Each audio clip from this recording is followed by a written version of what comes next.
추워가지고 이제 극세사 이불을 가지고 왔습니다. 그 이불을 한껏 뒤집어 쓰고 ASMR을 찍어보도록 하겠습니다. 오늘도 정말 그냥 의식의 흐름대로 떠드는 수다 영상이 될 것 같고요. 제가 지금 춥다고 이거 입었는데 안에는 또 반팔 입고 있어요. 여기 지금 이 ASMR을 찍는 방은 되게 춥거든요. 근데 또 잠을 자는 안방은 또 되게 더워요. 더운 것까진 아니지만 안 춥거든요. 그러니까 긴팔 입으면 좀 약간 좀 더운 느낌이어가지고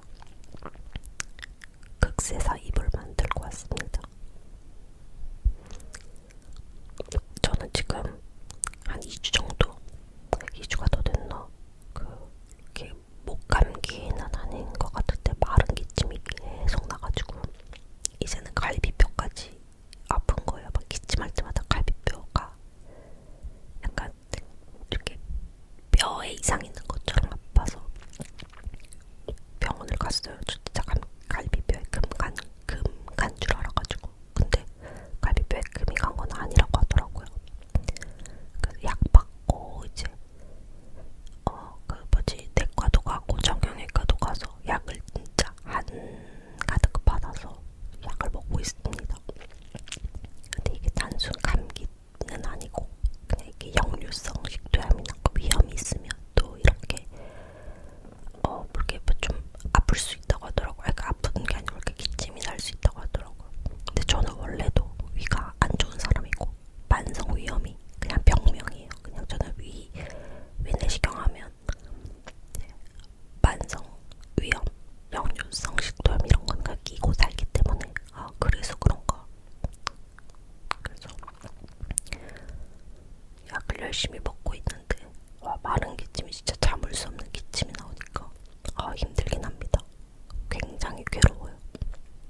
그래서 아무튼 기침할 때마다 갈비뼈가 너무 아픈 또 새로운 고통을 느끼고 있다. 이것이 최근의 소식이고요. 그리고 이제 내년에는 우리 아마 주니어는 유치원에 가요. 유치원에 가기 때문에 저희가 10월 달에는 남편이랑 같이 이제 애기 다닐 유치원 찾아가지고 다 이제 설명회도 갔다 오고 했거든요. 그래서 고민을 많이 하다가 유치원도 결정을 했는데 요새는 유치원도 진짜 많이 커리큘럼이 다양하고 또 추구하는 바가 각 원마다 달라서 결정하기가 생각보다 어렵더라고요.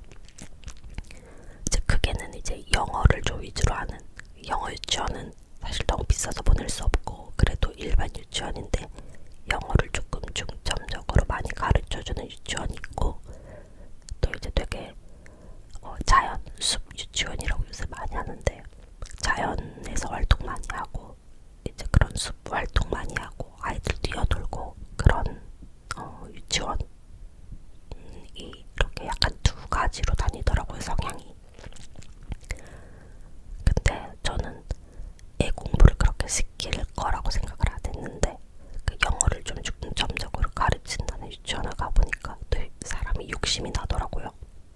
지금 한 3년 정도 초등학교 가기 전에 아이들이 이제 받아들이는 것도 빠르고 발음 같은 것도 이렇게 잘 따라할 수 있을 때 영어를 기초를 다져주면 좋다는 생각이 들어서 처음에는 전 진짜 그런 데는 생각도 안 했는데 이렇게 갔다 오니까 좀 고민이 되더라고요. 그렇다고 막 비용이 영어 유치원이 워낙 비싸니까 사실 엄두가 안 나는 건데 조금 더 영어를 해주는 그런 일반 유치원은 숲 유치원이 가격이 비싼 것도 아니고 비슷하더라고요. 다 요새는 나라 지원이 잘 돼서 유치원비가 그렇게 비싸지 않아요. 물론 제 생각보다 전 되게 많이 들 줄 알았거든요. 한 30만원, 50만원 들 줄 알았는데 제가 다니려본 유치원들은 보통 한 12만원에서 많으면 한 16만원 뭐 그런 거 이제 뭐 원복 이런 거 빼고 한 20만원은 넘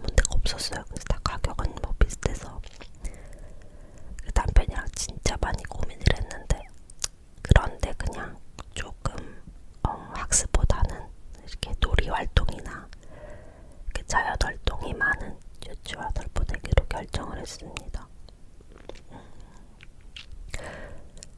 이게 참, 이게 뭐 그냥 어린이집은 사실 제가 고민을 하고 보내지 않았어요. 그냥 바로 친정 부모님 계신 곳, 가까운 곳, 도움을 받을 수 있는 곳에 보냈고, 그냥 좀 원장님이나 선생님들이 인상이 제가 봤을 때 좀 괜찮은 분들이셨던 것 같아서 선택을 했는데, 이제 유치원부터는 교육이 들어가니까 확실히 어떤 걸 가르치는지, 원의 원장님은 어떤 교육 철학을 갖고 계신지 이런 걸 다 따지게 되더라고요. 그래서 고민은 많이 했지만 어쨌든 결론이 났다. 그래서 내년부터는, 이제 내년 3월부터는 우리 아마 주니어도 유치원을 간다. 참 신기합니다. 꼬물꼬물 이제 기어 닫을 때 어린이집 보낸 게 엊그제 같은데, 저희 애기는 14개월인가?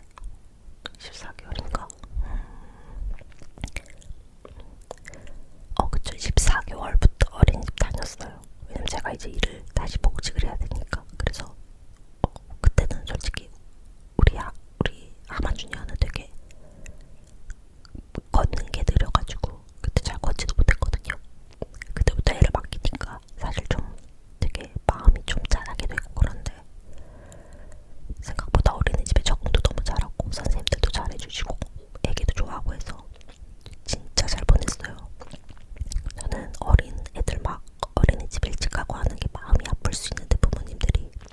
근데 보내보니까 전 좋은 게 진짜 많았어요. 제가 집에서 못 해주는 걸 어린이집에서 많이 해주고 경험해주고 체험하기 때문에 너무 잘 보냈다는 생각 많이 했거든요. 제가 집에서 그렇게 어린이집에서 하는 뭐 족감놀이라든지 선생님들이 오셔서 막 오감놀이, 뭐 체육 활동 같은 걸 제가 다 해줄 수 있으면은 집에서 깨어하는 것도 좋겠지만, 사실 집에서 그렇게 해주는 게 쉽지 않기 때문에 어린이집에서 많은 활동들을 통해서 아이가 제가 못 가르쳐준 것들을 많이 배워왔고, 참 되게 감사한 마음이 있어요. 그래서 어린이집도 그런데 이제 유치원에서는 더 많은 걸 배울 거고, 그게 이제 또 초등학교로 연결이 될 테니까, 어린이집 고를 때랑은 또 다르게 유치원은 좀 고민이 많았어요. 어쨌든 선택을 했으니까 이제 우리 아마 주니어가 잘 적응을 해서 다니길 바랄 뿐인데, 워낙 낯을 많이 가리고 좀 뭐라고 해야 될지, 그렇게 막 부침성이 있는 성격이 아니에요. 우리 딸은 저를 닮아서. 저도 남편도 진짜 그런 성격이 못 돼요. 극아이에요, 극아이. 그래서 우리 애도 적응하는 힘들지 않을까 걱정이 좀 많이 되는데, 그래도 뭐 잘 해나가리라 이제 믿어야죠. 뭐 제가 믿는 것밖에 할 수 있는 게 없으니까요. 아무튼 뭐 그러고요. 또 무슨 일이 있었지? 그리고는 뭐 별일은 없습니다. 늘 항상 그랬듯이. 그래서 이렇게 유치원 얘기를 하면서 요새는 뭐 이렇게 4~5살부터도 이제 그런 학습지 많이 하더라고요. 학습지도 막 알아보고 하는데, 요새는 학습지도 다 태블릿으로 많이 하더라고요. 무료 체험 같은 것도 많이 하고 해서 제가 이게 무료 체험되는 그런 태블릿 학습지들을 받아봤는데, 그걸 해주니까 애가 그 문제를 푸는 거는 싫어하고 그냥 계속 거기에 동화라든지 뭐 이렇게 재밌는 영상 같은 것만 보려고 하는 거예요. 그래서 태블릿은 안 되겠다 싶어서 이제 종이 학습지를 진행하는, 찾아보니까 뭐 아직 눈높이나 구문이나 재능 같은 거는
우리 남편은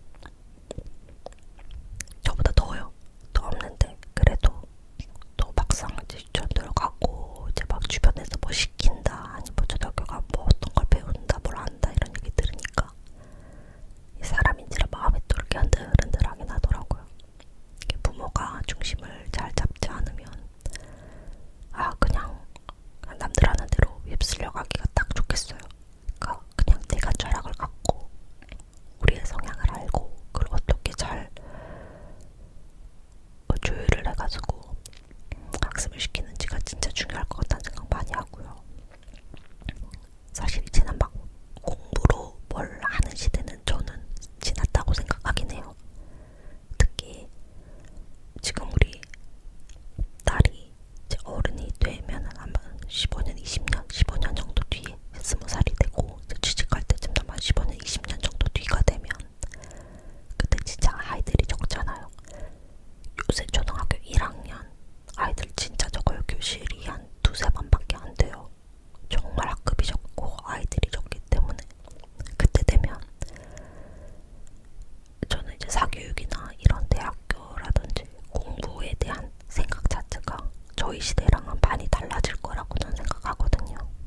그러니까 사람은 결국 사람이 사는 거는 환경 그리고 인구가 어떻게 변화하고 그리고 나이대가 그 연령이 어떻게 분포되고 이런 거에 따라서 무조건 달라진다고 생각하기 때문에 그때 되면 이제 진짜 뭐 이렇게 약간 외국처럼이라고 해야 될까? 공부를 아는 사람은 아예 공부하는 쪽으로 가는 거고 아닌 사람은 애초에 그냥 기술직이나 전문직으로 가는 거고 좀 그렇게 변하지 않을까라는 생각을 해서 더 좀 이제 막 공부를 강요하고 이렇게는 안 키울 거라고 지금은 생각을 하고 있어요.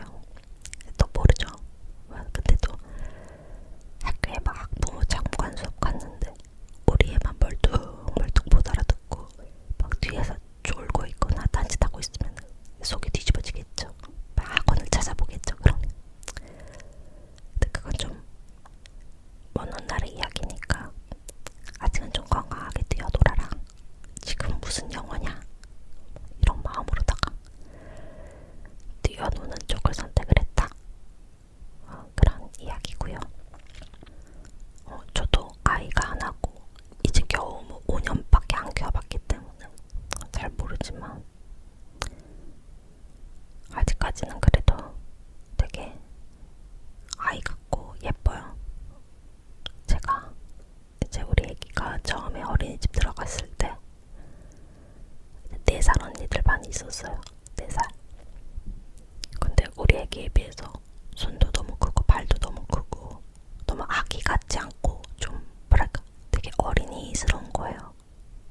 저는 저희 아기가 그때는 너무 뽀송뽀송 아기 냄새가 펄펄 나는 기저귀를 차고 다니는 아기였기 때문에 그 큰 아이들을 보면서 지금 생각하면 크지도 않아요. 그때도 작은 아이였지만 저희 아이에 비해서 컸던 아이들을 보면서 애가 저렇게 커도 예쁠까? 라는 생각을 했는데 예쁘더라고요.